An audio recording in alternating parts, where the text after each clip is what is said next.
대림절 두 번째 주일입니다. 이제 자리에서 일어나 마음과 뜻과 정성을 모아서 거룩하신 하나님께 예배 드리겠습니다.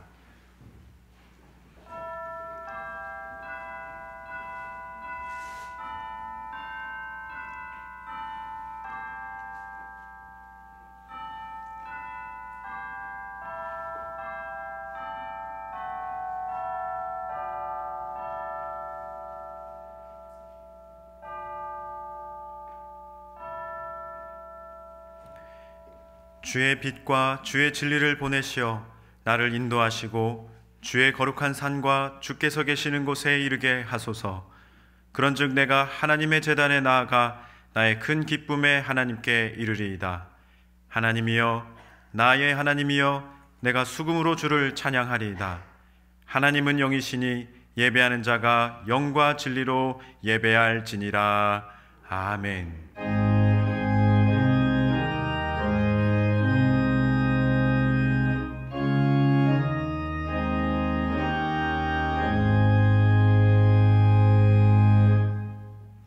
영원히 찬송과 영광과 존귀를 받으시기에 합당하신 우리 주 하나님 아버지, 주님께서 우리에게 베풀어 주신 그 모든 은총을 기억하면서 이 시간 주님께 감사와 영광을 돌리나이다. 죄와 사망에서 우리를 건지신 주 예수 그리스도의 구속의 은혜를 길이길이 찬양하옵고, 오늘도 우리를 부르시며 새롭게 하시는 성령의 교통하심으로 인하여 주님께 감사를 드리나이다. 성부, 성자, 성령께 세세 무궁토록 영광을 돌릴지어다. 아멘.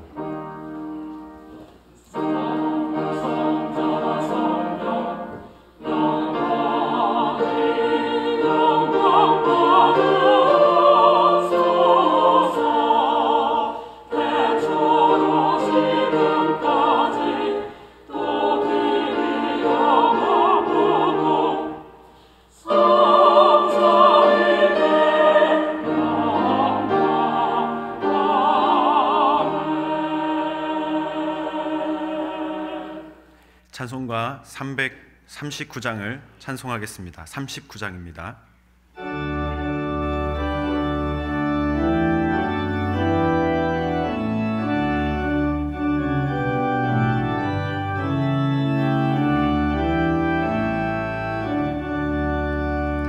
주 은혜를 받으려 모인 성도들, 주 크신 뜻 하옵소서.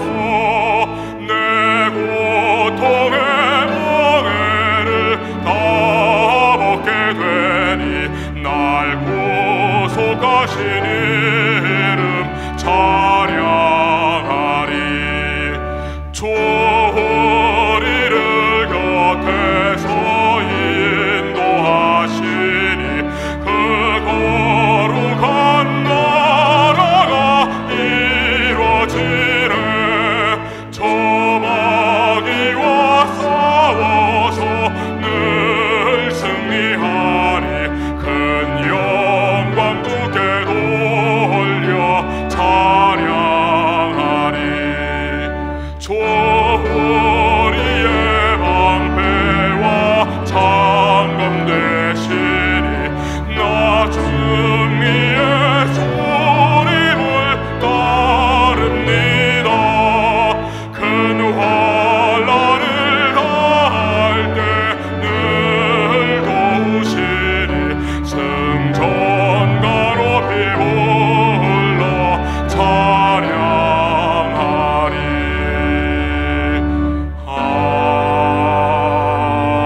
아멘. 다 함께 자리에 앉아서 참회의 기도를 드리겠습니다.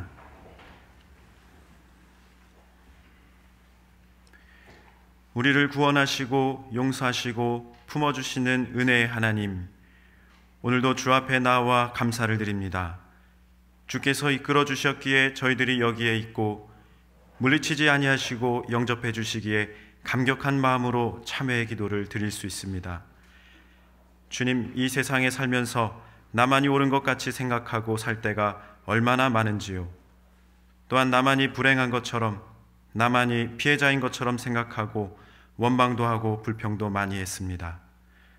그러나 하나님의 밝은 빛 앞에 비추어 볼 때에 여전히 어쩔 수 없는 죄인임을 발견하면서 스스로 부끄러운 마음, 두려운 마음으로 참회의 기도를 드립니다. 많은 은혜 가운데 살면서 감사치 못했고 기뻐하지 못했으며, 기도해야 할 사람이 기도하지 못했고 진실해야 할 사람이 진실하지 못했으며, 온유하고 겸손해야 하지만 오히려 교만했던 일들을 생각하며 나의 죄를 자복합니다. 주여 불쌍히 여겨 주시옵소서. 하나님이 구원하신 은혜를 생각하면 더 섬기고 더 헌신으로 나아가야 마땅하지만 우리는 아직도 게으르고 나태함에서 헤어나오지 못함을 용서하여 주시옵소서. 선한 일에는 핑계가 많고 악한 일은 서둘러 행했습니다. 주님의 말씀을 외면하고 성령의 감화를 소멸하고 산 모든 부끄러운 일들을 불쌍히 여기시고 이 모든 악에서 건져 주시옵소서. 지금은 하나님과 나만이 아는 죄를 생각하며 묵묵히 참회의 기도를 계속합니다.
내가 진실로 진실로 너희에게 이르노니 내 말을 듣고 또 나 보내신 이를 믿는 자는 영생을 얻었고 심판에 이르지 아니하나니 사망에서 생명으로 옮겼느니라. 이 말씀에 근거하여 우리의 죄를 한 목소리로 고백하오니 우리의 죄를 사하여 주옵소서. 주 예수 그리스도의 이름으로 기도하옵나이다. 아멘. 그러므로 이제 그리스도 예수 안에 있는 자에게는 결코 정죄함이 없나니 이는 그리스도 예수 안에 있는 생명의 성령의 법이 죄와 사망의 법에서 너를 해방하였음이라. 아멘. 이제는 사도신경으로 우리의 신앙을 다 함께 고백하오니 나는 전능하신 아버지 하나님 전지의 창조주를 믿습니다. 나는 그의 유일하신 아들 우리 주 예수 그리스도를 믿습니다. 그는 성령으로 잉태되어 동정녀 마리아에게서 나시고 본디오 빌라도에게 고난을 받아 십자가에 못 박혀 죽으시고 장사된 지 사흘 만에 죽은 자 가운데서 다시 살아나셨으며 하늘에 오르시어 전능하신 아버지 하나님 우편에 앉아 계시다가 거기로부터 살아있는 자와 죽은 자를 심판하러 오십니다. 나는 성령을 믿으며 거룩한 공교회와 성도의 교제와 죄를 용서받는 것과 몸의 부활과 영생을 믿습니다. 아멘.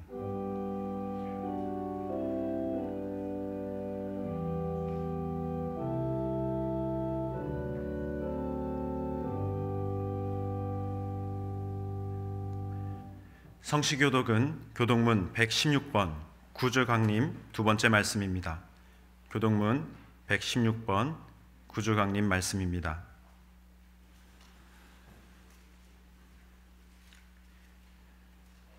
이 새의 줄기에서 한 싹이 나며 그 뿌리에서 한 가지가 나서 결실할 것이요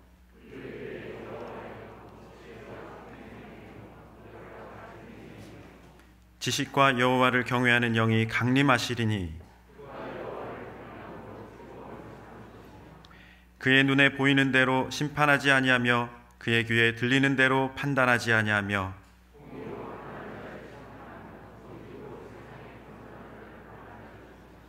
그의 입에 막대기로 세상을 치며 그의 입술의 기운으로 악인을 죽일 것이며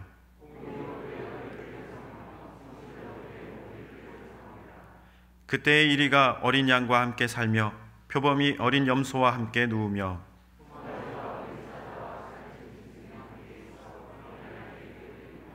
암소와 곰이 함께 먹으며 그것들의 새끼가 함께 엎드리며 사자가 소처럼 풀을 먹을 것이며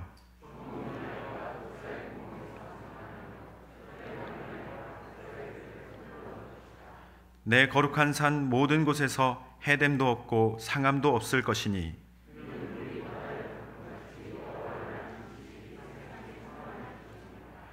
그날에 이새의 뿌리에서 한 싹이 나서 만민의 기치로 설 것이요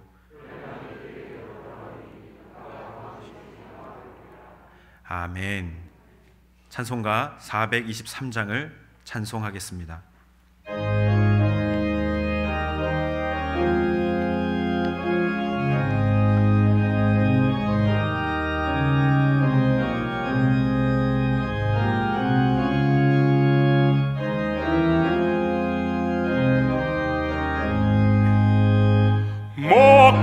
먹보다도 더 검은 죄로 물든 마음이 이 눈보다도 이게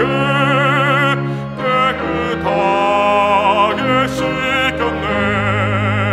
주의 보혈 흐르는데 믿고 뛰어나가.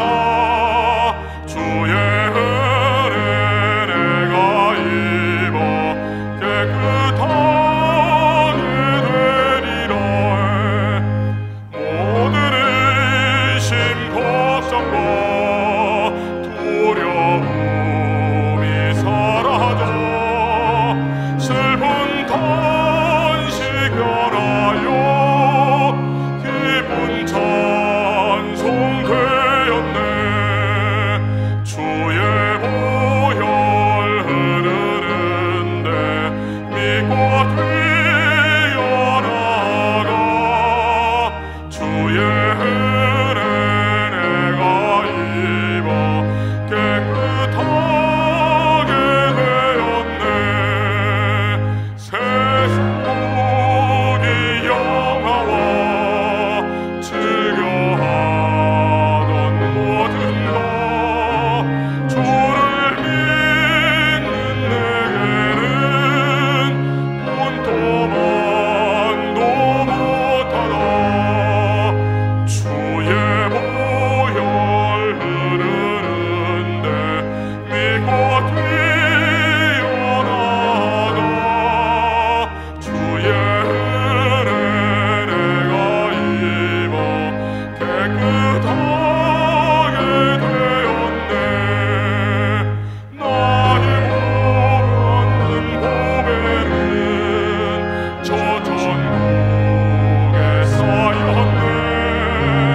나의 평생 자랑은 주의 십자가로다. 주의 보혈 흐르는데 믿고 뛰어나가. 주의 은혜 내가 입어 깨끗하게 되었네.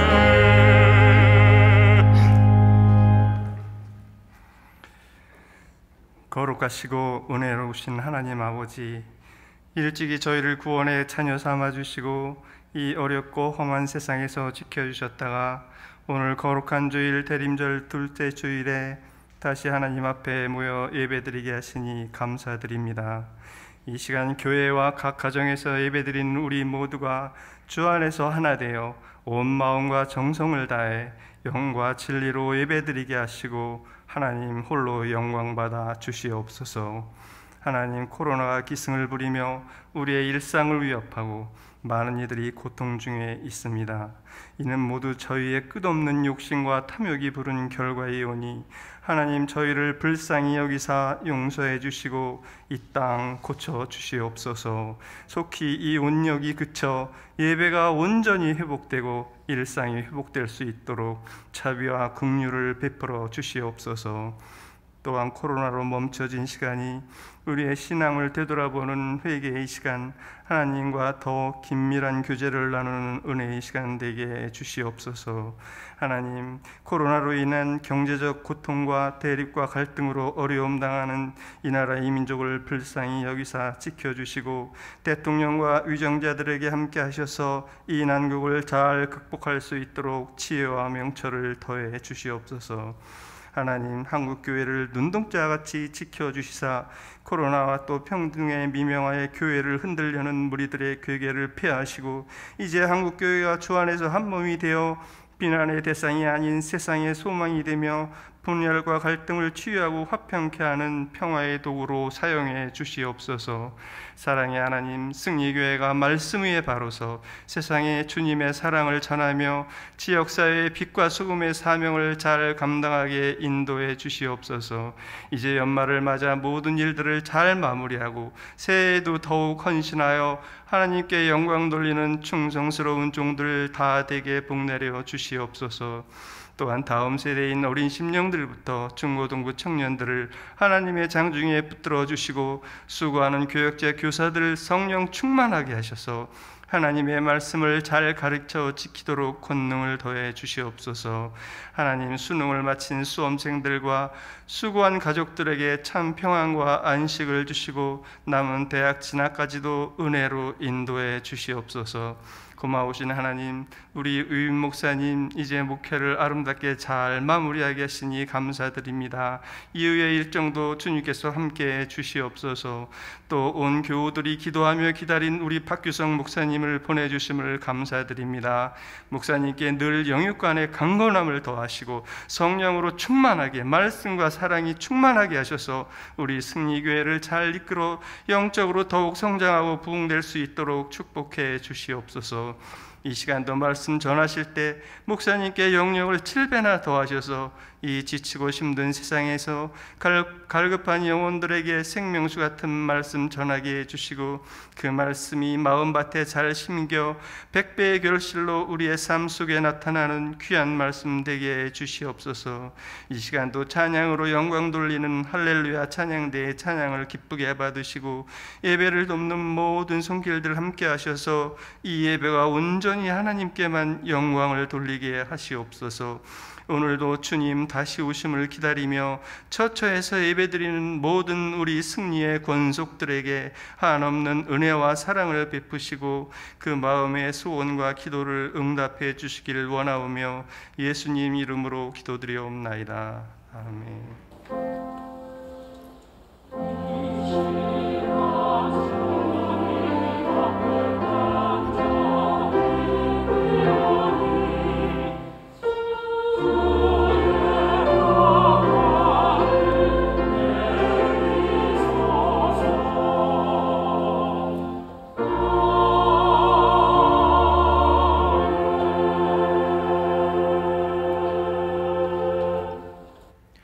오늘 하나님께서 우리에게 주시는 말씀은 베드로전서 2장 1절에서 3절 말씀입니다. 베드로전서 2장 1절에서 3절 말씀, 신약성경 378쪽에 있습니다. 다 함께 교독하실 때 제가 먼저 1절 말씀을 봉독하겠습니다. 그러므로 모든 악독과 모든 기만과 외식과 시기와 모든 비방하는 말을 버리고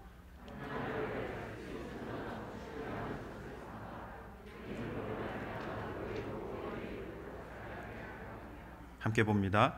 너희가 주의 인자하심을 맛보았으면 그리하라. 아멘.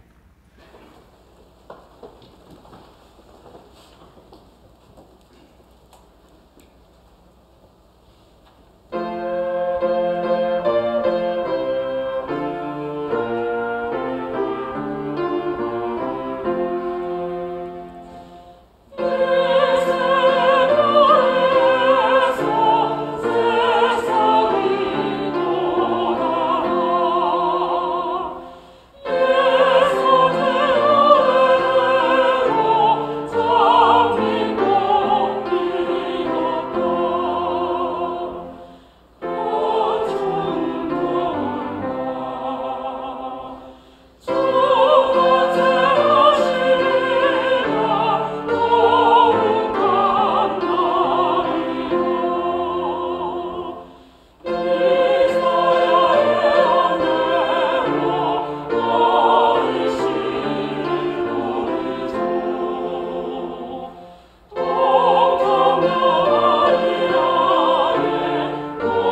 아멘.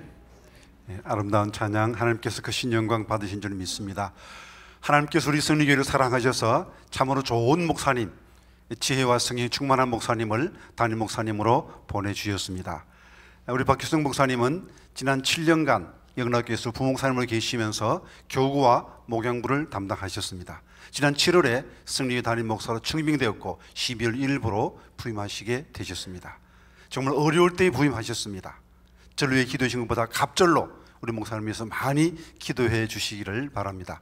이제 목사님 힘찬 박수로 환영하시고 단에 서실 때 오른손을 들어서 할렐루야로 하나님께 영광을 돌리시겠습니다. 환영하시겠습니다.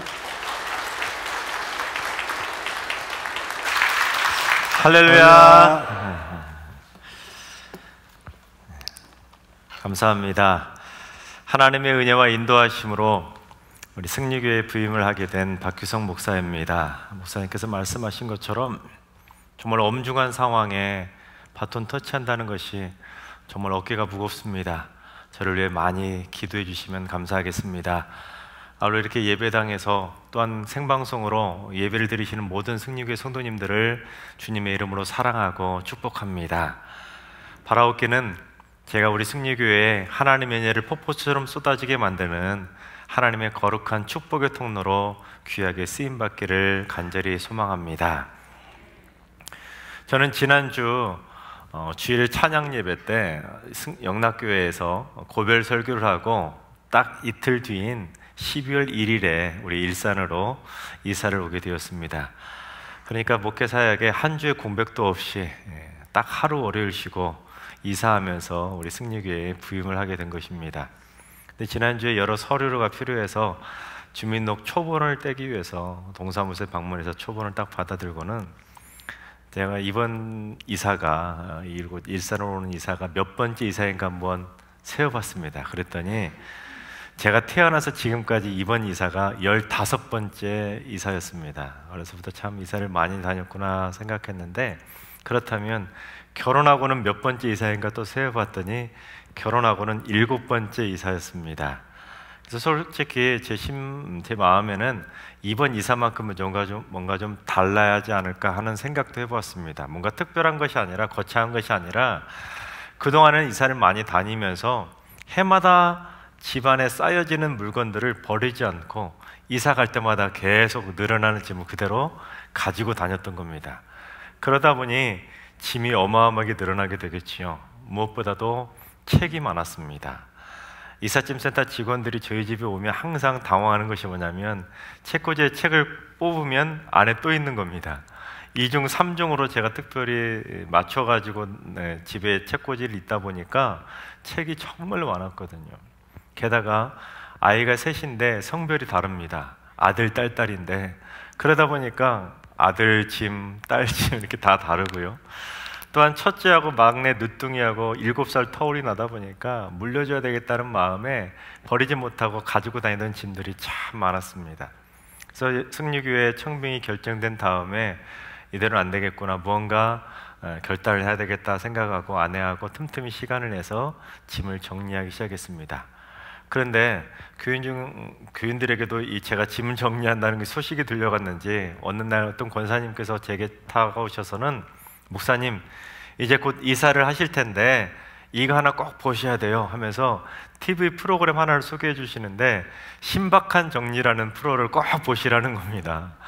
그래서 제가 도대체 무슨 프로인가 한번 찾아봤더니 가정에 짐을 쌓아두던 그 짐들을 쉽게 정리할 수 있는 정리 노하우를 소개하는 그런 프로그램이었습니다.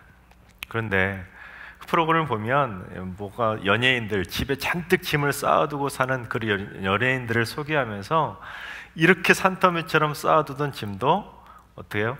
가서 정리를 하면 깔끔하게 이렇게 깨끗해질 수 있다는 것을 소개하면서 비포와 애프터를 소개하는 겁니다. 참 복음적이지 않았나 생각해 봤습니다. 예를 들어 우리의 모습이 어땠어요? 예수 만나기 전의 삶은 그런 삶 아니었습니까? 온갖 죄악덩어리로 살아왔는데 예수님을 만나고 나서는 우리의 죄악된 인생이 깨끗하게 정리가 되면서 죄인이 의인되지 않았습니까? 마찬가지 그런 식으로 집을 정리를 해주는 겁니다. 그 중에서 특별히 개그맨 정주리 씨의 사연을 하나 보게 되었는데요. 아들만 셋이더라고요. 저희는 아들, 딸인데도 힘든데 아들만 셋이면 얼마나 힘들겠습니까? 아무리 치워도 돌아서면 어지럽혀져 있는 겁니다. 그래서 집이 그야말로 난장판처럼 어지럽혀져 있었는데, 신기하게도 신박한 정리팀이 가서 이것저것 다 고치고 여러 가지 하다 보니까 그 어지럽혀졌던 집이 깨끗하고 깔끔한 새 집으로 변화가 되는 겁니다. 근데 그 신박한 정리팀이 계속해서 강조하는 멘트가 있었습니다. 그게 뭐였냐면, 정리의 기본은 버립니다. 깨끗하게 집을 정리하고 싶으면 일단 어떻게 해야 된다고요? 버려야 된다는 거예요. 버리지 않고 깨끗한 집을 생각하지 말라는 겁니다. 그래서 저도 결단했죠. 버려야 되겠구나. 그래서 정말로 책을 어마어마하게 버렸습니다. 몇 박스를 버렸는지 모를 정도로, 정말 1년 동안 한 번도 보지 않은 책은 거의 과감하게 막 버릴 정도로 많이 버렸고, 아이들 장난감도 정말 쓸모있는 것들은 모아서 따로 우리 전도사님들 자녀들에게 나눠주기도 하면서 많은 짐을 처분했습니다. 그리고 이사를 와서도 지금 일주일 정도밖에 되지 않았는데 매일매일 조금씩 버려가고 있습니다. 그래서 어쩌면 저도 이제 조만간 신박하게 집 정리를 할 수 있을 것 같습니다. 근데 그처럼 이 신박하다라는 단어가 요즘 유행하는 단어 가운데 하나인데요. 그래서 방송계에서 신박하다는 단어를 참 많이 사용합니다. 근데 신박하다는 단어가 국어사전을 찾아보시면 국어사전에 나오지 않는 단어입니다. 그저 누군가가 신기하다, 놀랍다, 새롭다 이러한 뜻을 좀 강조하고 싶어서 신박하다라는 단어를 사용했는데, 이게 유행처럼 막 번진 겁니다. 그래서 오늘 설교 제목이 뭐지요? 신박한 신앙생활 정리라고 제 부임 첫 설교 제목을 그렇게 한번 정해보았습니다. 그렇다고 무슨 유행을 따라가겠다고 이렇게 정하기보다는 요즘 한국교회를 바라보면서 제 마음이 너무나 아파서 이러한 설교 주제를 잡아보았습니다. 무슨 말씀이냐면, 코로나 팬데믹 상황이 3월부터 시작해서 거의 1년이 다 돼가다 보니까 한국교회 많은 성도님들의 영적인 생활이 침체되기 시작했다는 겁니다. 한 번, 두 번 예배를 띄엄띄엄 다니다 보니까 하나님의 말씀의 꼴을 먹지 못하다 보니까 성도들의 심령이 점점 나태해지고 침체되기 시작했다는 겁니다. 날마다 하나님의 말씀의 꼴을 먹고 주일마다 예배당에 나와서 말씀을 먹고 영이 새로워져야 되는데, 이걸 못하다 보니까 성도들의 영혼은 결국 계속 침체되기 시작하는 겁니다. 그래서 많은 성도님들이 제게 오셔서 이런 말씀을 하십니다. 코로나 때문에 신앙생활이 해이해지는 것 같습니다. 그도 그럴 듯이 습관이 되는 거예요. 특히 어르신들은 자녀들이 코로나 때문에 위험하니까 예배당에 가지 마세요 하고 그러다 보니까 연로하신 어르신들 가운데는 어때요? 또는 젊은 사람들 가운데는 벌써 코로나 시작할 때부터 지금까지 한 번도 교회 안 나오신 분들도 계실 겁니다. 이렇게 오랫동안 예배를 드리지 않는 일이 길어지다 보니까 성도들의 습관이 되는 거예요. 이러다가는 코로나가 끝나도 교회에 나오는 것이 쉽지 않겠다는 겁니다. 성도들의 마음속에 하나님을 향한 갈급한 심령이 점점 식어져 가고 있다는 겁니다. 오늘 제가 부임해서 첫 설교를 하게 되는데, 지난주 상황만 돼서도 어땠어요? 2.5 단계로 올라가서 비대면 예배로 드려지는 상황이 벌어질 수 있었는데, 감사하게도 이렇게 조금이라도 이렇게 직접 얼굴을 뵙고 설교할 수 있게 된 것이 얼마나 감사한지 모르겠습니다. 그런데 이처럼 거리두기 예배, 비대면 예배가 계속 되다 보면 어떻게 되겠습니까? 이렇게 온전한 예배를 드리지 못하다 보면 성도들의 심령의 영적인 침체는 불을 보듯 뻔한 거 아니겠습니까? 그런데 여러분, 예배를 단순하게 드리지 못한다고 해서 영적 침체가 벌어지는 것은 아니라는 겁니다. 예배 안 드리는 것 때문만이 아니라는 겁니다. 내가 예배를 안 드리면 저 사람 예배를 안 드리는구나 하고 주위 사람도 알 수 있고 눈치챌 수 있겠지만, 나도 모르는 사이에 내 영혼을, 내 심령을 영적인 침체로 몰아가는 것이 있습니다. 그게 뭔지 아세요? 그건 바로 인터넷이라는 겁니다. 여러분, 인터넷이라는 것은 인간의 삶을 그야말로 혁명처럼 바꾸어 놓은 존재가 바로 인터넷입니다. 그래서 인간이 개발한 가장 신박하고 신기한 발명품이 바로 인터넷이 아닐까 생각해 봅니다. 그런데 달리 생각해 본다면 이 코로나 상황 가운데서 가장 우리에게, 한국 교회에게 도움이 되는 존재가 또한 인터넷이 되었다는 겁니다. 무슨 말입니까? 인터넷이라도 없었다면, 여러분, 인터넷 생방송 지금 많은 분들이 보고 계시는데 생방송 예배가 가능했겠습니까? 불과 10년 전에 코로나가 창궐했다면 생각도 할 수 없는, 정말로 상상도 할 수 없는 일이 벌어졌을 겁니다. 그마저도 안 되는 거예요. 정부에서 교회에서 예배 드릴 수 없습니다 딱 차단하면 그걸로 끝인 거예요. 어디 모여서 예배 드릴 수 있는 방법조차가 없고 하나님의 말씀을 주일마다 접할 기회가 완전히 차단되는 겁니다. 여러분, 10년 전에 스마트폰 가지고 다니시는 분이 몇 분이나 계셨나요? 10년 전에 이 땅에 인터넷이 그렇게 속도가 빨랐나요? 아닙니다. 10년 전에만 창궐했어도 인터넷 생방송은 상상도 할 수 없는 일이었습니다. 그래서 하나님이 그런 말씀도 하시잖아요. 성경을 보면 사람이 시험을 당할 때는 뭣도 주신다고요? 피할 길도 주신다고. 하나님께서 한국교회 성도들에게 이 코로나 사태가 벌어져서 예배 드리는 못하는 상황이 벌어질까 봐 하나님이 미리 한국에 인터넷망을 잘 깔아주셔서 인터넷 생방송으로라도 예배 드릴 수 있는 그 피할 길을 주시지 않았나, 그렇게 생각도 해보았습니다. 이처럼 인터넷은 많은 사람들에게 유익을 줍니다. 많은 생활 정보도 가져다 주고 인터넷을 통해서 많은 도움을 얻기도 하는데, 반면 인터넷을 통해 나쁜 영향을 받는 것들이 얼마나 많이 있는지 모릅니다. 요즘 젊은 아이들이 인터넷 때문에 빠져가지고 게임 중독에 빠지고 인터넷 때문에 얼마나 나쁜 행동들을 많이 하게 됩니까? 또한 예배 드리는 것도 마찬가지입니다. 인터넷 생방송으로 예배 드리는 것이 온전하게 예배가 드려지시던가요? 인터넷에서 생방송을 예배 드린다면, 예를 들어서 생방송 시간 딱 맞춰가지고 유튜브에 접속해서 예배를 딱 드리고 예배가 딱 끝나면 딱 끝이고 스마트폰 딱 접어두고 컴퓨터 딱 끄시던가요? 그게 쉽게 되던가요? 아닙니다.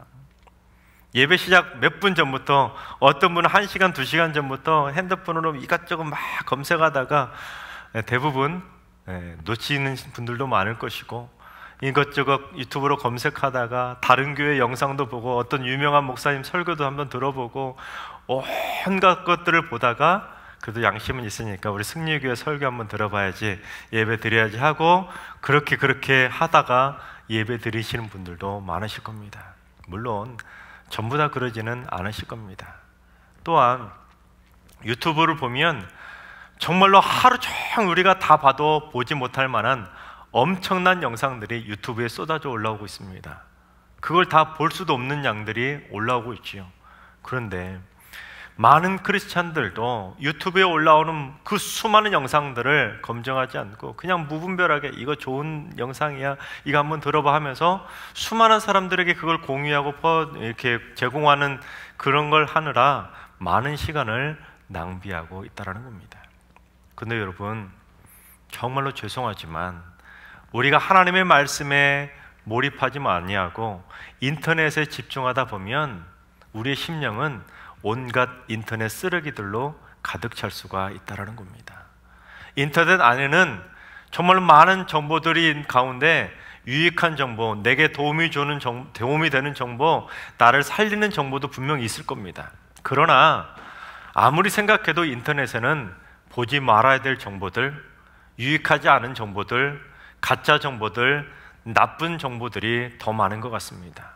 그러다 보니까 명목은 인터넷으로 예배드린다는 명목이지만 인터넷으로 예배드린다고 스마트폰을 딱 켜는 순간 곧바로 예배로 접속하지 아니하고, 아직 예배가 시작되지 않았으면 잠깐 스마트폰을 옆에다 두고 조용히 묵상하며 예배를 기다리기보다는 그 남은 시간에 이것저것 검색하는 겁니다. 그러다 유튜브 영상을 보면 딱 유튜브 첫 화면에 승리교회 예배 영상만 딱 뜨던가요? 아니지요. 이것저것 유튜브에서 추천한 영상들이 쫙 올라와 있습니다. 그러다 보면 눈이 끌리는 그런 영상을 누르다 보면 크리스찬으로서 예배 전에 봐서는 안 될 영상들도 보게 되고, 하나님의 백성으로서 봐서는 안 될 영상을 보다가 해서는 안 될 행동까지 범하는 일들이 벌어지게 된다는 겁니다. 그러다 보니 한국의 많은 성도들이 코로나 핑계로 인터넷 예배를 드린다는 핑계로 그렇게 인터넷을 하다가 결국에는 우리 영혼이 나도 모르는 사이에 온갖 인터넷 쓰레기들로 채워지게 된다는 겁니다.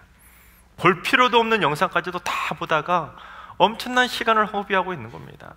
날마다 하나님의 말씀에 꼴을 먹고 기도해도 시원찮은데, 이 코로나 엄중한 상황에 온전히 하나님 앞에 매달려도 시원찮은데 인터넷 검색하다가 오히려 더 많은 시간을 쓸데없는 정보를 보느라 시간을 허비하고 있다는 겁니다. 그래도 예배당에서 예배를 드리는 건 그나마 좀 낫습니다. 예배를 드리기 위해서 이곳에 오시면 그래도 예배 처음부터 끝까지 집중하게 되잖아요. 그런데 예배당에서 예배를 드리지 않고 생방송으로 예배를 드리다 보면 어떻게 됩니까? 개인의 선택권이 우선시 되는 거예요. 그래서 자유권이 많이 발동이 되는 겁니다. 무슨 말이냐면, 지금 예배 드리시다가 갑자기 일어나서 화장실 가는 분 계신가요? 무언가 음식 드시는 분 계신가요? 아니잖아요. 그런데 인터넷으로 예배 드리다 보면 보는 사람 없으니까 자유로워지니까 예배 드리다가 자유롭게 화장실도 가고, 예배 드리면서 자유롭게 옆 사람하고 이야기도 하고, 심지어 먹을 것도 다 가져다 놓고는 영화 관람이라도 하듯이 화면에 띄어진 그 예배 영상을 구경하듯이 바라보는 경우들이 많이 있다는 겁니다. 또한 예배당에서 예배 드리실 때는 그래도 적어도 세수라도 하고 머리라도 감고 화장이라도 하고 깨끗하게 옷이라도 차려입고 예배당에 와서 예배를 드리는데, 집에서 인터넷으로 예배 드릴 때는 어떻습니까? 깔끔하게 차려입고 정자세로 딱 앉아가지고 거룩한 모습으로 예배 드리기보다는 눈곱도 떼지 않고 세수도 하지 않고 누가 보는 사람이 있느냐 하고는 파자마 차림으로 편한 복장으로 그렇게 대충 예배 드릴 때가 너무나 많이 있다는 겁니다. 여러분, 그렇게 대충 예배 드린다면 하나님께서 그 예배 기쁘게 받아주시겠습니까? 1년 내내 성경책은 한 번도 떠들러 보지 않아도 눈 하나 깜짝하지 않는데, 단 하루만이라도 스마트폰을 보지 않으면, 인터넷을 보지 않으면 어쩔 줄을 몰라 한다면, 또한 기도 1시간 하는 것은 몸부림치면서 버거워하는데 어떻게 할지 몰라 하면서 정작 스마트폰은 1시간이 어떻게 지나간지도 모르게, 유튜브 영상은 수십 시간이 지나도 날이 서서 봐도 어떻게 시간 가는 줄 모르게 쳐다보며 그렇게 우리의 시간을 허비하고 있다면 우리의 영혼이 어떻게 거룩한 하나님의 백성의 모습이라고 할 수 있겠습니까?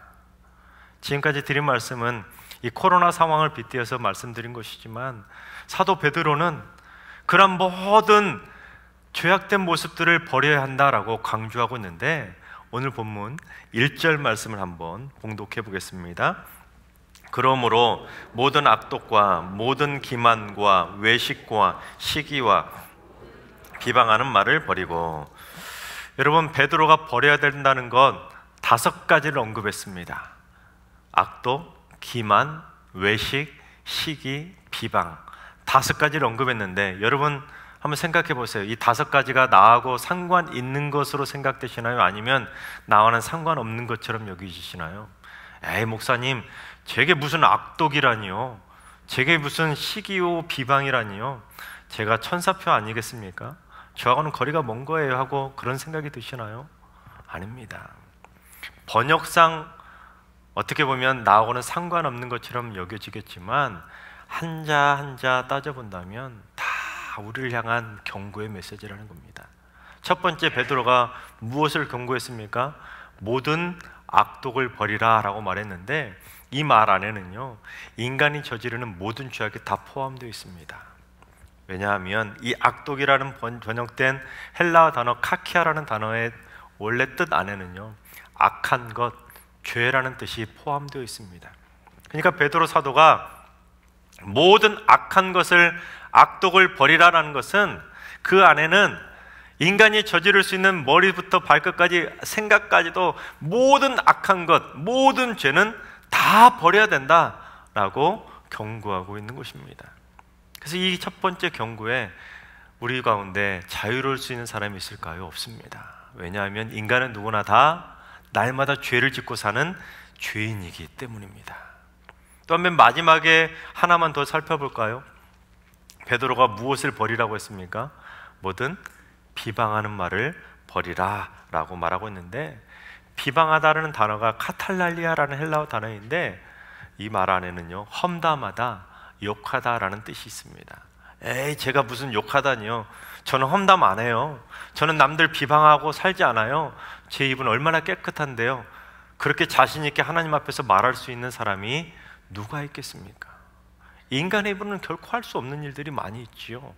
그래서 베드로가 경고했던 이 악독, 기만, 외식, 시기, 비방은 다 우리가 지금껏 해오고 살아왔던, 누구나 다 인간이라면 그렇게 살아왔던 죄악된 모습들인데, 베드로는 이런 것들을 버려야 된다라고 경고하고 있는 것입니다. 그런데 그 모든 죄악된 모습들을 버릴 수 있는 비결이 있는데, 그 비결을 베드로는 2절에서 이렇게 우리에게 가르쳐 줍니다. 2절 말씀을 봉독해 보겠습니다.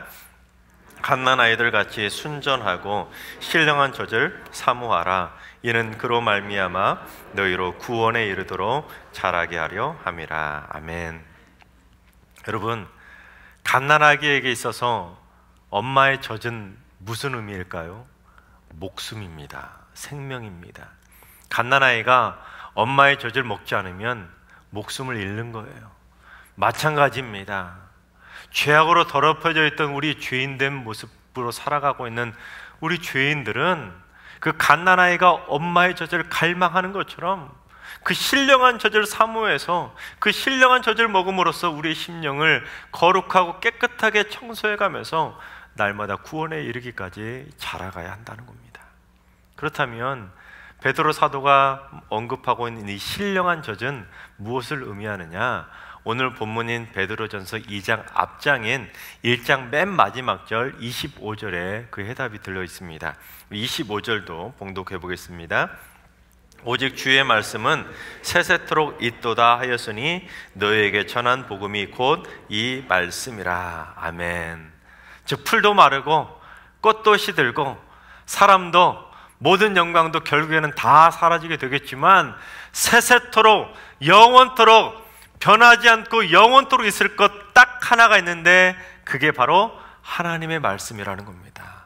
따라서 오늘 본문 2장 1절 그러므로 이 모든 악독을 버리고 죄악들을 버릴 수 있으려면 영원토록 변하지 않는 그 신령한 말씀의 젖을 사모하고 그 말씀의 꼴을 먹어야 우리의 영혼이 조금씩 조금씩 하나님의 영광에까지 자라가게 된다라는 것입니다. 이런 죄악된 모습들을 버리고 살아갈 수 있으려면 하나님의 신령한 말씀의 젖을 날마다 먹으면서 내 영혼을 깨끗하게 청소하며 살아가야 된다라는 겁니다. 내가 오늘 이 말씀의 젖을 먹지 않으면 갓난아이처럼 죽을 수 있다는 그 절박한 심정으로 날마다 하나님의 말씀을 먹어야 되는 겁니다. 여러분, 코로나 핑계대면서 이렇게 예배도 띄엄띄엄 말씀 먹는 것도 기도하는 것도 등한시한다면 우리 영혼 죽을 수도 있다는 겁니다. 여러분, 절박한 심령을 가져야 되는 겁니다. 위기의식을 가져야 된다는 거예요. 에이, 코로나 사태라 남들도 다른 교회도 다 예배 대충 드리는데 다들 교회 안 나가고 있는데 아닙니다. 여러분, 이럴 때일수록 더욱더 우리의 심령 안에 나쁜 것들이 죄악된 쓰레기들이 채워지지 아니하도록 하나님의 신령한 말씀의 젖을 사모함으로써 우리 영혼을 말씀으로 깨끗하게 정화시키고 기도로 깨끗하고 정결하게 만들어 가야 된다는 겁니다. 여러분, 갓난아이가 며칠씩, 몇 달씩, 몇 년씩 엄마의 젖을 먹지 않고도 살 수 있나요? 아닙니다. 여러분, 갓난아이가 엄마의 젖 아니고 다른 것 먹고 살 수 있습니까? 아닙니다. 바로 우리는 하나님이 이 땅에 보내주셔서 하나님의 백성으로 삼아주신 갓난아이로 다시 태어난 겁니다. 그러면 우리가 무엇을 먹어야 살 수 있습니까? 하나님의 생명의 말씀, 그 신령한 말씀의 젖을 먹어야 우리는 하루하루 살아갈 수 있는 겁니다. 따라서 우리가 하루에 단 한 구절이라도 성경 말씀의 꼴을 먹어야 그나마 버틸 수 있는 겁니다. 그런데 코로나 핑계로 말씀을 멀리하다 보면 우리의 영혼은 나도 모르는 사이에 죽어가는 겁니다. 우리의 심령은 나도 모르는 사이에 온갖 인터넷 쓰레기들로, 온갖 세상의 죄악들로 더럽혀지고 가득 차게 되는 것입니다. 그런데 저에게는 누구나 다 아는 신체의 비밀 하나가 있습니다. 아시는 분, 눈치채시는 분도 있으시겠지만 저는 몸에 비해 머리가 상당히 큽니다. 그래서 웬만한 모자는 잘 맞지 않아서 XX 라지 그 급의 그 모자를 써야지만 머리가 들어가는데요. 그래서 화면으로만 제 얼굴을 보신 분들은 제가 적어도 한 180 정도는 되는 것처럼 생각이 되셨나 보더라고요. 그래서 제가 많은 분들에게 참 많이 들었던 말이 있는데, 목사님 보기보다 작으시네요. 이 말을 참 많이 들었는데요. 근데 여러분, 제 신체의 비밀을 통해서 제가 깨달은 영적인 비밀이 있습니다. 그게 뭐냐면 머리만 커지면 안 된다는 거예요. 우리가 신앙생활을 오래 하면 할수록 우리의 심령이, 신앙이 계속해서 성숙하고 자라야 되는데, 신앙생활을 오래 하다 보면 남을 판단하고 정죄하고 비판하는 이성적인 머리는 커졌는데 정작 우리의 심령은 갓난아이 수준을 못 벗어나는 분들이 왜 이렇게 많은지 모르겠습니다. 하나님을 믿고 크리스찬이라고 교회 다니면서도 내 심령은 온갖 세상의 죄악의 쓰레기들로 모든 악독으로만 가득 차 있는데, 머리는 커서 깨끗한 척, 거룩한 척, 그렇게 신앙생활하는 모습들이 참 많이 있지 않습니까? 그래서 베드로는 갓난아이처럼 돼야 된다라는 겁니다. 갓난아이처럼 내 안에 있는 모든 죄악의 쓰레기들 다 벗어버리고, 다 버려버리고 오직 신령한 젖인 하나님의 생명의 말씀의 꿀을 먹으면서 날마다 자라가야 된다는 거예요. 머리만 커지는 것이 아니라 우리의 영혼이 자라가야 된다는 거, 그렇게 강조하고 있는 것입니다. 그러면서 베드로 사도는 3절에서 뭐라고 하냐면, 3절 말씀을 쉬운 말 성경본으로 제가 읽어드리겠습니다. 이렇습니다. 복음을 듣고서 여러분이 주님의 인자하심을 맛보았으면 어떻게 하라고요? 꼭 그렇게 하십시오. 여러분, 그렇습니다. 우리가 하나님의 은혜를 입어서 하나님의 생명의 말씀을, 그 말씀의 참맛을 맛보고 이 자리에 있는 거 아니겠습니까? 하나님의 복음의 말씀을 듣고 구원받은 하나님의 자녀가 된 거 아니겠습니까? 그런데 그 말씀의 참맛을 잃어버린 성도들이 얼마나 많으니요. 말씀의 참맛을 맛보고 그 말씀의 참맛을 날마다 사모해서 갓난아이처럼 내가 오늘 이 말씀을 못 먹으면 죽는구나, 그런 절박한 심령으로 날마다 말씀의 신령한 젖을 먹으며 살아가야 되는데, 점점 세상의 맛에 길들여지는 겁니다. 인터넷을 접속해서 이런저런 영상을 보다가 봐서는 안 될 것을 보게 되고 해서는 안 될 것을 행동하게 되고 점점 세상의 즐거움의 맛에 길들여지기 시작하는 겁니다. 여러분, 사람의 입맛이 한번 되돌려지면 다시 돌아오기 쉽단가요? 아닙니다.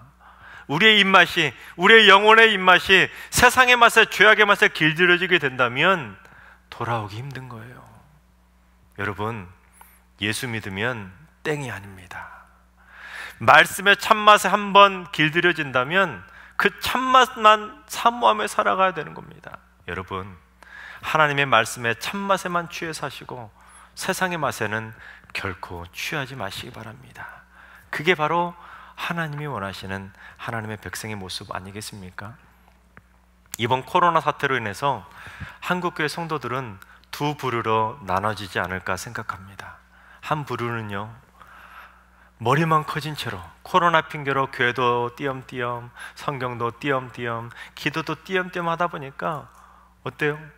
머리만 커진 채로 그렇게 신앙생활하면서 온갖 심령은 죄악의 쓰레기들로 가득 차는, 정말 신앙이 나태해지고 침체하는 성도들이 생겨나는가 하면, 반대로 어떤 성도들은 아니다, 이럴 때일수록 더욱더 기도해야 되지, 더 말씀 봐야 되지 하고는 성경도 통독하고 날마다 기도의 재단을 쌓아가면서 더 거룩해지고 더 신앙이 성장하는 성도들이 분명히 있을 겁니다.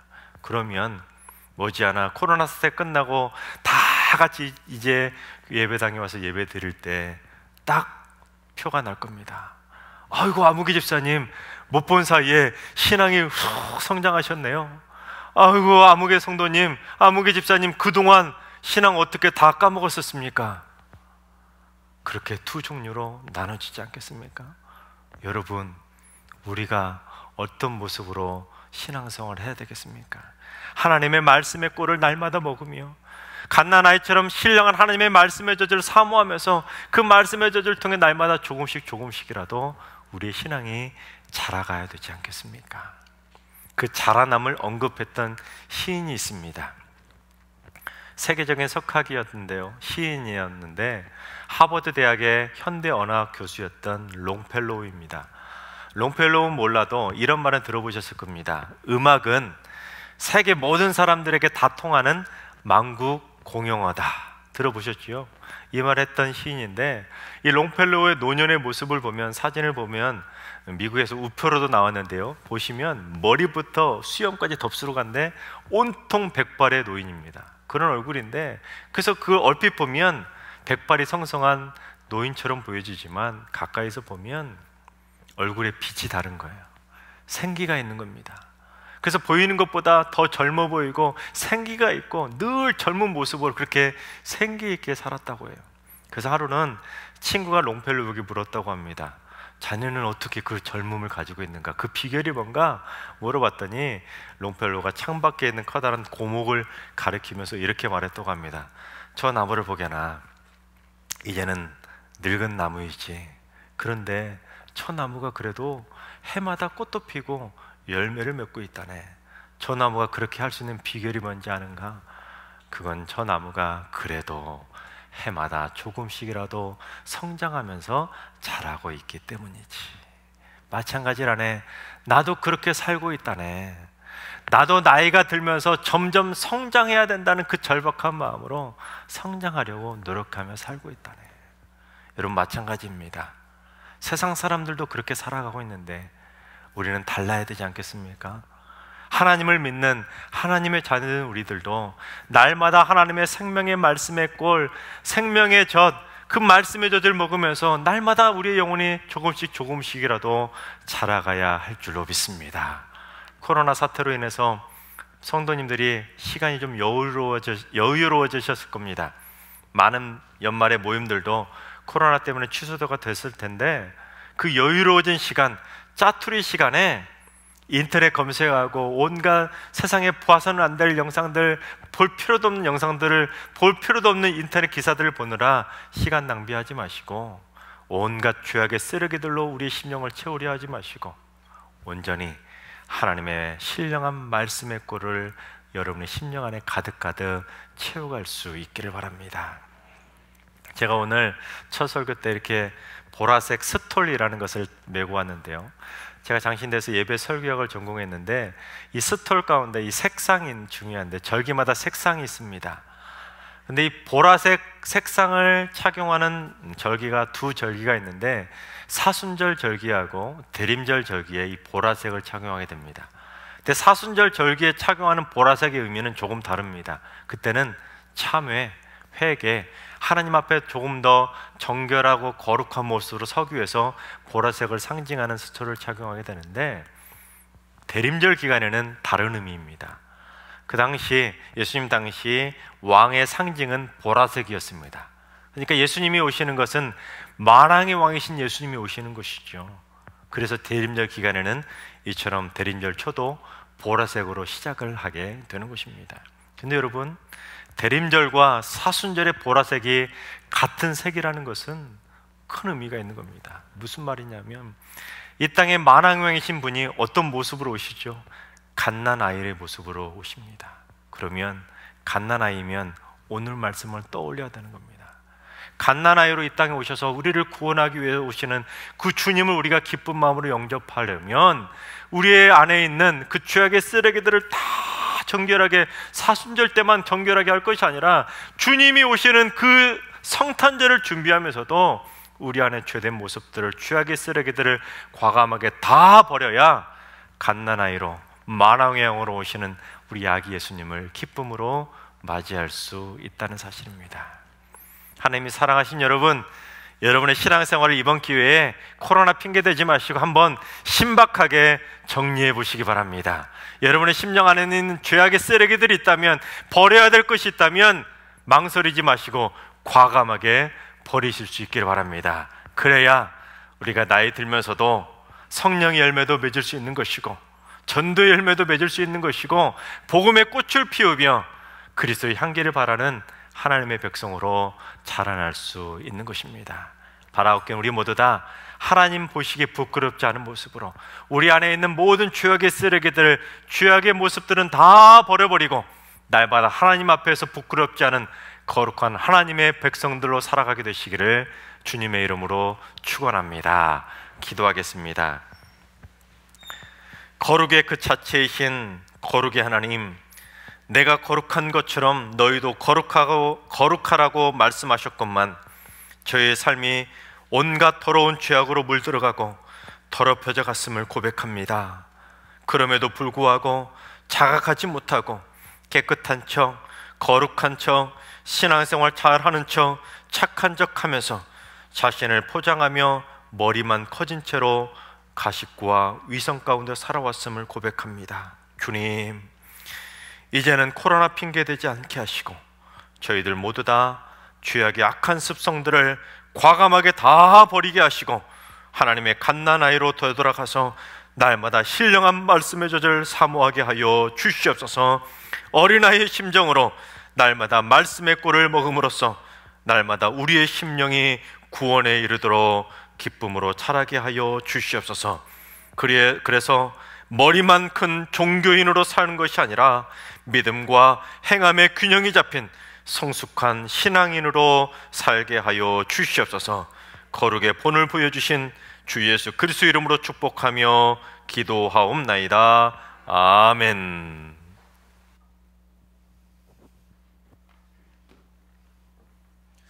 준비하신 예물을 봉헌하겠습니다.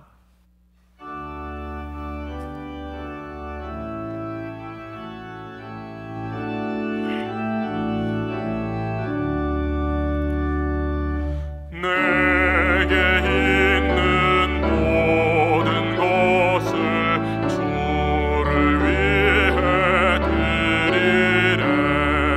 주의 성령 충만하게 내게 내려주소서.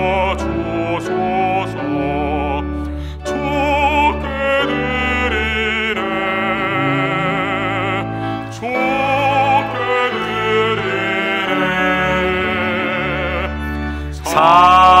사랑하는 구주 앞에 모두 드리네.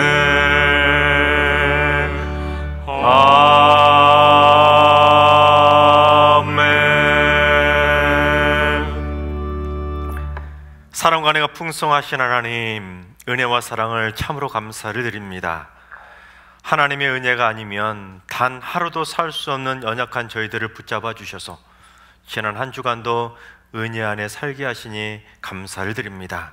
한 주간 감사의 마음을 담아 기쁨으로 예물 드리오니 이 예물도 주님 흠양하여 주시고 드린 모든 손길들 가운데 하늘의 신령한 복으로 넘치게 하여 주시옵소서. 드린 가정들마다 하늘의 오곡백과가 넘쳐나게 하시고 들어와도 복을 받고 나가도 복을 받은 축복의 은총을 날마다 맛보며 살 수 있도록 복의 복으로 역사하여 주시옵소서.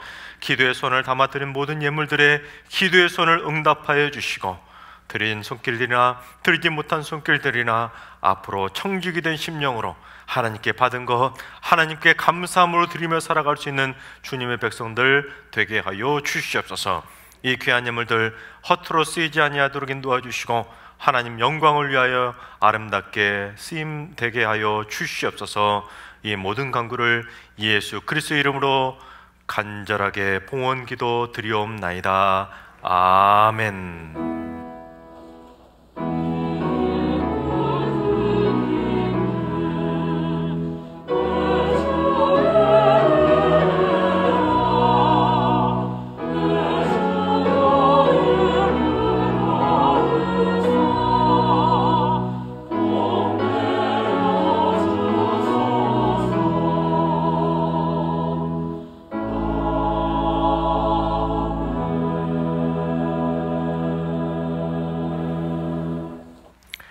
자리에 앉아주시기 바랍니다. 오늘 승리교회 처음 방문하신 분을 진심으로 사랑하고 축복하고 환영합니다. 처음 나오신 분이나 승리교회 등록을 원하시는 분은 저 뒤에 계시는 새가족 도우미의 안내를 받으셔서 꼭 예배 후에 저를 만나고 가시면 감사하겠습니다. 오늘은 대림절 둘째 주일입니다. 깨어있는 기다림으로 오시는 주님을 기쁨으로 맞이할 수 있도록 설교 말씀 때 들으신 것처럼 거룩한 모습으로 주님을 맞이할 수 있기를 바랍니다. 오늘 오후 1시 30분에 제2차 서리집사 교육이 있습니다. 해당되시는 분들은 꼭 참석하셔서 서리집사 교육을 수료해 주시면 감사하겠습니다. 젊은 부부 온라인 예배가 오늘 오후 2시에 줌으로 진행되어집니다. 은퇴 감사의식이 다음 주일 오후 3시 30분에 있습니다. 안수 집사님 한 분과 권사 9분이 은퇴를 하시게 되는데 은퇴하시는 분들을 위해서 기도해 주시기 바랍니다. 오늘 오후 3시 30분에 비전센터 카페에서 정책당회가 있습니다. 여러분보다 생각나실 때마다 내년도 승리교회 사역을 위해서 회의하는 자리이니까 우리 당회원들에게 하나님의 지혜가 임할 수 있도록 기도해 주시기 바랍니다. 코로나 상황으로 새가족 환영회를 그동안 못 해왔습니다. 그래서 특별히 다음 주일 2부, 3부 예배 후에 우리 새가족을 위해서 정석과 선물을 준비했습니다. 시간이 되시는 분들은 2019년 12월 15일 이후에 등록하신 세교분들께서는 꼭 기억하셔서 다음 주일 새가족 영접실에서 우리 환영의 시간을 가질 예정이오니 꼭 참석하셔서 선물을 받아가 주시면 감사하겠습니다. 하반기 유아 세례식이 12월 25일 성탄절 2부 예배 시에 있습니다. 자세한 사항은 주보를 참고하셔서 해당되시는 자녀들에게 유아 세례를 주셔서 우리 아이들을 믿음으로 잘 양육해 주시면 감사하겠습니다. 결혼하는 가정이 있습니다. 232순 백용준 안수집사님과 김보경 권사님의 장남인 백상훈 군과 132순 김성겸 안수집사님과 임승우 권사님의 장녀인 김은영 양의 결혼 예식이 12일 토요일 오후 4시 20분에 있습니다. 우리 결혼하는 새 가정을 위해서 마음껏 축복해 주시고 축하해 주시고 기도로 격려해 주시기 바랍니다. 슬픔 당한 가정이 있습니다. 263순 김혜선 권사님, 박선엽 집사님 모친이신 고 김혜전 권사님께서 별세하셨습니다. 슬픔 당한 가정에 하나님의 위로하심이 함께 하시기를 바랍니다. 진익은 위 목사님께서 12월 한 달 동안 안식월 기간을 가지십니다. 우리 목사님 12월 한 달 동안 영과 육이 온전하게 재충전되시고 강건해지셔서 은퇴 이후에도 하나님의 영광을 위해서 귀하게 쓰임받으시도록 우리 목사님을 위해서 계속 기도해 주시기 바랍니다. 이제 12월부터 여러 가지 설교 사역이 변동이 되어지는데 오늘부터 제가 주일 설교를 인도하게 되고 내일부터는 제가 새벽 예배 일부 설교를 인도하게 됩니다. 그리고 2부는 영상 예배로 대체하게 되고 물론 그래서 차량 운행도 2부 때 했던 차량 운행도 일부로 변경되게 됩니다. 주보를 참고하셔서 착오 없으시기 바랍니다. 이제 다 같이 일어나셔서 앞뒤 좌우에 계신 분들과 인사하겠습니다. 신박하게 신앙생활을 정리합시다. 이렇게 인사합시다. 신령한 말씀의 저주로 구원에 이르기까지 자라게 하시는 그 인자하신 하나님의 은혜가 우리 성도님들과 함께 성도님들과 함께 아멘. 이제 파송과 축복의 찬송을 부르겠습니다.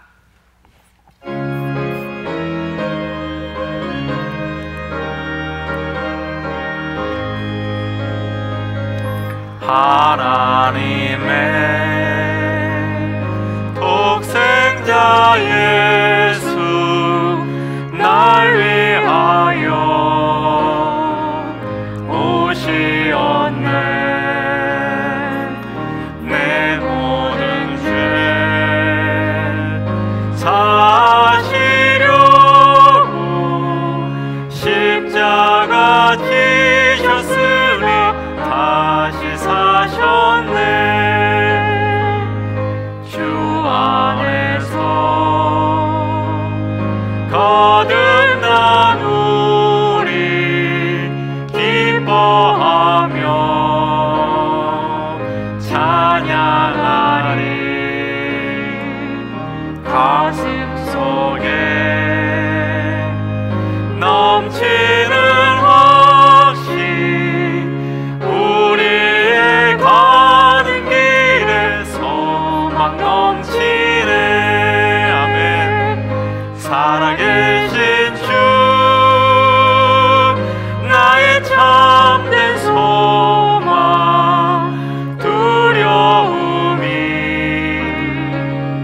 사라지네. 사랑의 주내 갈 길은 너하니 내 모든 삶의 기쁨 늘 충만하네. 살아계신 주 나의 참된 소망 두려움이 사라지네. 사랑의 주내 갈 길은 너하니 내 모든 삶의 기쁨 늘 충만하네.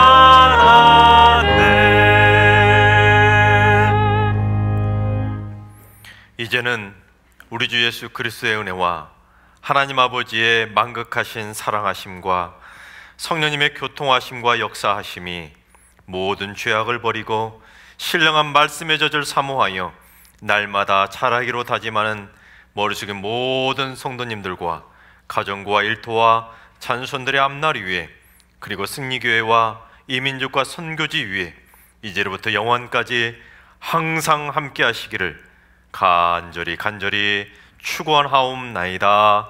아멘.